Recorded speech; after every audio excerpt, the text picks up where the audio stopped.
বাড়ির গেটে গিয়া যখন হাত দিছেন দরজায়, আবু জাহেল তাকে দেখে সমস্ত বাড়িতে ভূমিকম্প শুরু হয়ে গেছে। ডাক দিছেন, চাচা বাড়ি নিও। দৌড় দিয়ে আবু জাহেল খেতে বসছিল, খাওয়ানে আসিল, আর আতো দেয় নাই, জুতো দেয় নাই। দৌড়ে এসে আল্লাহ নবীর সামনে দাঁড়াইয়া জোর হাতে দাঁড়াইছে, আর থরথর করে কাঁপতেছে। লোকেরা যে নিয়ত বেন দেখা পাইছি, এটা দেখবার লেগে এই দৃশ্য দেখার জন্য দাঁড়াইছি। না না, লাড়ির ভিডিও ভিডিও দেখতো। একজন আরেকজনের দিকে তাকায় আর দেখে বলে, দেখো রে আবু জাহেল আমাদের বড় লিডার কেমনে দাঁড়াইছে। কোনদিন মূর্তির সামনে এইভাবে দাঁড়ায় না, আর এইভাবে কাঁপতে কোনোদিন দেখিনি। আমাদের সামনে আসলে বলে আব্দুল্লাহর ছেলে মুহাম্মদকে হ্যান করবে ত্যান করবে। আসলে তো তলে তলে তারা মিল আছে। আমরা মানি দীক্ষা না বড় সর্দার, না মানলে কি আর সর্দার। চলো যাই, তারা আজকে জিজ্ঞেস আল্লাহ নবী ডাকতে বলেন, চাচা এই লোকটাকে আপনার কাছে কোনো টাকা পাবে? হ্যাঁ, দিয়ে দেন। আবু জাহেল ডাকতে বলেন, হে মুহাম্মদ, তোমার ডাক শুনে দৌড়ে এসেছি, আমি তো টাকা সাথে নিয়ে আসি নাই, অনুমতি দাও, ঘর থেকে গিয়ে আনবার টাইমটা আমারে দাও। জান চাচা দিলাম, টাকা এনে দিয়ে খাপতেছে। তোমার টাকা পাইছো তো বলে, জি যাও, আমি চাই আমার মতো তুমি যাও। চলে গেল। সব সর্দার এসে গেলাম করে বলে, আবু জাহেল আজকে সব দেখে লেছি। আরে আবু জাহেল, আমাদের সামনে বলো মুহাম্মদের এন করবে তেন করবে, আর মুহাম্মদের সামনে যেইভাবে করজোর হইয়া দাঁড়াইছো, তর তর করে কাঁপছো, মূর্তির সামনে লাতুজ্জামানাতের সামনে তুমি এইভাবে দাঁড়াও না। কারণ কি? মানি দীক্ষার না বড় সর্দার, না মানলে কি আর সর্দার। আবু জাহেল দাঁড়াই নাই, সিফালিল্লাহ দাঁড়াইছি। সিফালিল্লাহ, সিফালিল্লাহ কি বলে? আল্লাহর সিফা বেটা, আল্লাহর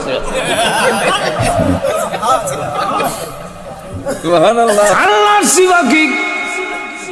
মুহাম্মদ যখন আমার বাড়ির দরজায় হাত দিছে, সমস্ত ঘরের মধ্যে ভূমিকম্প আরম্ভ হয়ে গেছে। মুহাম্মদ যখন ডাক দিয়েছে, বিকট এমন শব্দ হয়েছে, আমার মনে হয়েছে মুহাম্মদ যে কিয়ামত কিয়ামত বলে শুরুই গেছি। আমি আর দেরি করি নাই, ঘর নিয়ে আমার উপরে পড়ে যায়, দৌড় দিলাম বের হওয়ার জন্য। কিন্তু আশ্চর্য ঘটনা যা দেখলাম, দেখি মুহাম্মদ আমার দরজার সামনে দাঁড়ানো। মুহাম্মদ আমার দরজার সামনে দাঁড়ানো। আমি তাকায় দেখি মুহাম্মদের দুই কাঁধের উপরে দুইটা এত বড় সাপ, হা করে নিচের টুট আমার পায়ের নিচে, উপরটা আমার মাথার উপরে। জিহ্বা বের করে বলে, পয়সা দিবি না ফেরের ভিতরে আইবি? আপনাদের কন্যা সুবহানাল্লাহ। ফেরের ভিতরে আইবে না টাকা দিবে? আমি যদি টাকা না দেই, সাপের পেটের ভিতরে চলে যাই, তাহলে এবার বলো তোমরা কি চাও আমি সাপের পেটে চলে যাই? না, তাহলে বেঁচে দাও। ওই যে আল্লাহ নবী কই থেকে দেখবো, এক নবীর সাপ কাদের মধ্যে সাপ হইতো, কই থেকে? নবীর কাদের মধ্যে কোনো সাপ নাই, কিন্তু আল্লাহ দেখাইছেন মুজিজা। মুজিজার ঘটনা যদি বলতে যাই, আজকের রাত্রিতে শেষ করা যাবে না। অনেক মুজিজা দিয়েছেন বিশ্ব নবীকে। নবীজিকে দেখে বলেন, ও মুহাম্মদ, আপনার দাওয়াত গ্রহণ করতে পারি, আমার মেয়েটা যদি কবর থেকে জিন্দা হয়ে কয়। আল্লাহ নবী ডাক বলেন, মেয়ের কবরটা দেখায় দাও। এই যে আমার মেয়ের কবর। কবরের পাশে গিয়ে বললেন কুম্বিল্লাহ, আল্লাহর হুকুমে ওঠো। আল্লাহ মাটি সরাইয়া দিছেন। মেয়ে কবর থেকে উঠে আর বলে লাব্বাইকা ওয়া সাদাইকা ইয়া রাসূলুল্লাহ। আকাশের নিচে জমিনের উপরে আল্লাহ এর চাইতে শ্রেষ্ঠ এই পৃথিবীতে আপনার চাইতে আর কাউকে বানায় নাই। এই মুজিজাগুলো যদি বলতে যাই, কয়েক হাজার মুজিজা লিখেছেন এক কিতাবে, শেষ করা সম্ভব নয়। রাখলাম মুজিজা। এরপর একটা হইল ওয়াফাতুন নবী। নবীজির জিন্দেগীর একটা অংশের নাম ওয়াফাত। এটাও যদি সুযোগ পাই শেষে বলবো না, নবীর ওয়াফাত হয়েছে না? ওয়াফাতের সময় এটাকে ওয়াসালও বলা হয়, ওয়াফাতও বলা হয়। আমার কাছে এই কিতাবও আছে, সিরাতুন নবী ওয়াসালুন নবী সাল্লাল্লাহু আলাইহি ওয়াসাল্লাম। আমার লাইব্রেরি জমা আছে কিতাব, বেশি না হলে দেখতে পারেন। অনেক কিতাব খালি সিরাতের উপরে, কথা বুঝছেন? ওয়াসালুন নবী সাল্লাল্লাহু আলাইহি ওয়াসাল্লাম, বিশাল রাসূল পৃথিবীর থেকে যে বিদায় হয়েছেন, আমরাটা ইন্তেকাল, রাসূলেরটার নাম হইল বিশাল। রাসূল পৃথিবীর থেকে খালি শুধু একটু বিদায় হয়েছেন, খবর রাখার পরে আল্লাহ আবার রূহ ফেরত দিলেন। বুঝছেন? এটা যদি সময় পাই পরে এই সময় কি ঘটনাগুলো ঘটলো এটা পরে বলবো যদি সুযোগ পাই। রাজি আছেন? আরো যেরকম রাজি আছেন?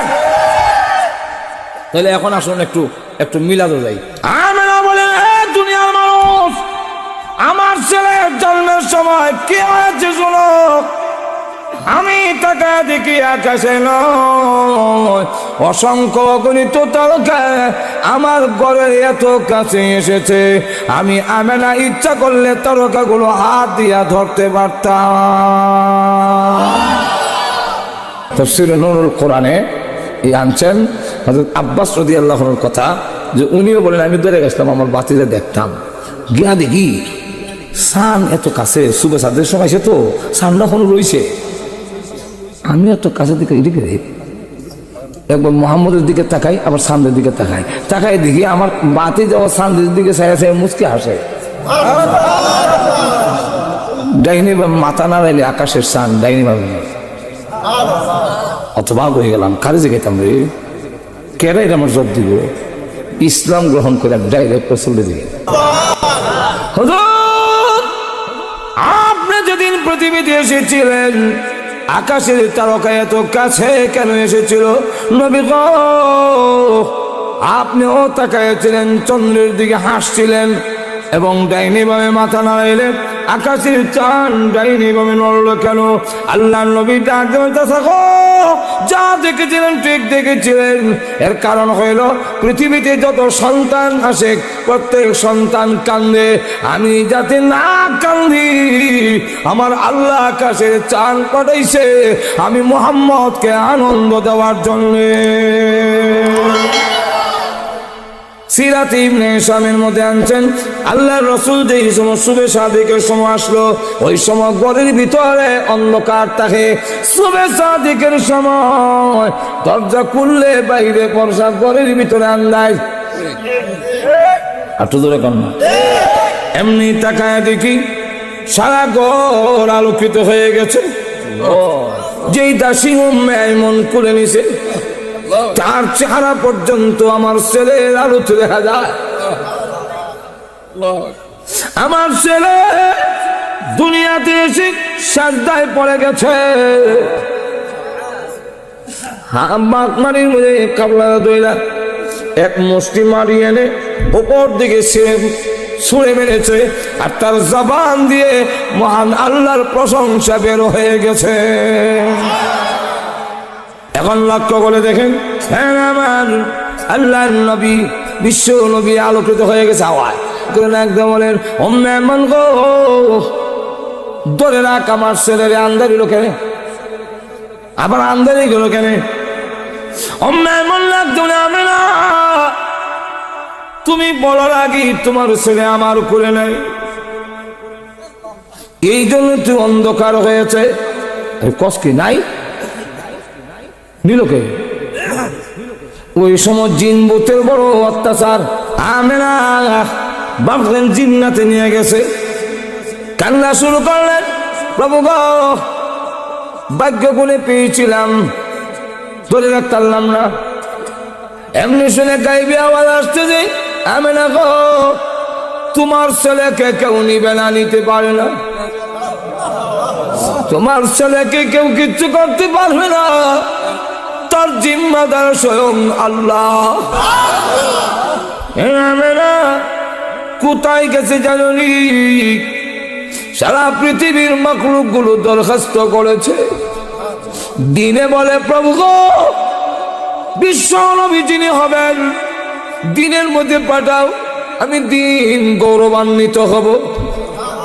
রাত ডাক দিয়ে বলে আল্লাহ আমার রাত বানাইছো, এমনি আমার কেউ দেখতে পারে না, চোর দেখায় সাপ বিচ্ছু সবগুলো রাইতে, আল্লাহ রাইতের মধ্যে মুহাম্মদকে পাঠাও যাতে আমি সম্মানিত হতে পারি।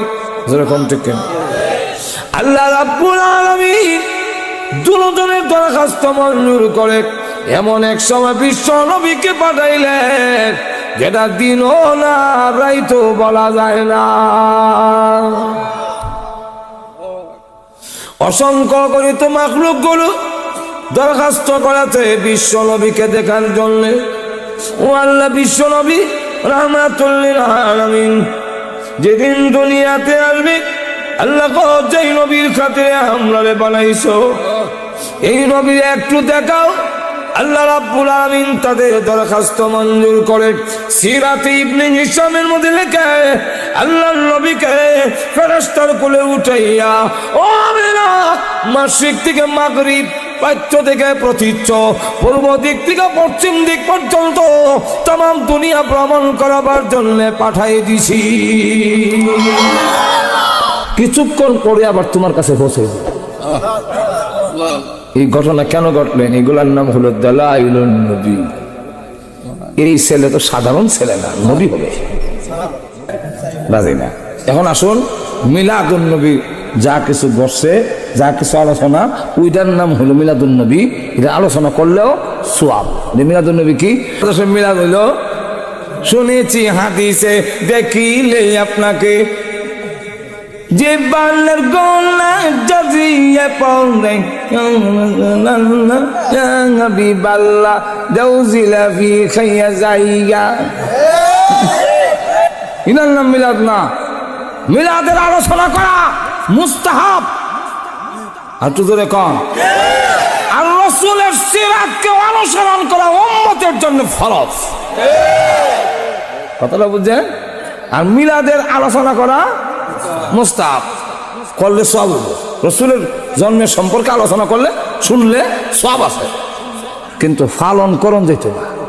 আর সিরাতুন নবী পালন করা যায়। আটো জোরে কন।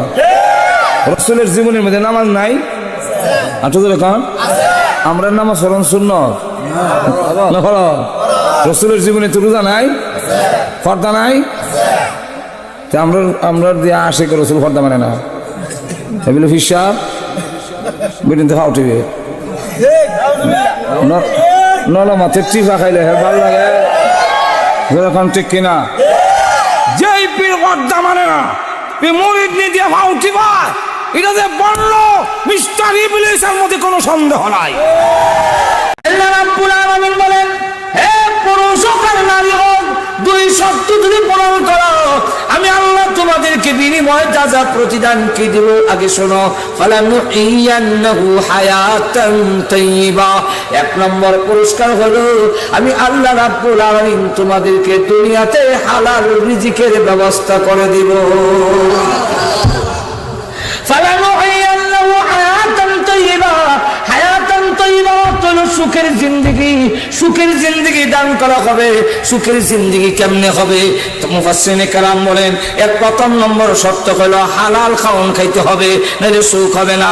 সুখ করে জিন্দেগি সুখ হবে না, গোশ করে জিন্দেগি সুখ হবে না। আর একজনের টাকা দখল করে বড় লোক যদি হও, এই বড় লোকের দ্বারা সুখী হবে না। যদি তুমি অবৈধভাবে সালাত বাটফারি কইরা, চুরি ডাকাতি কইরা সম্পদের মালিক হও, সুখী হবে না।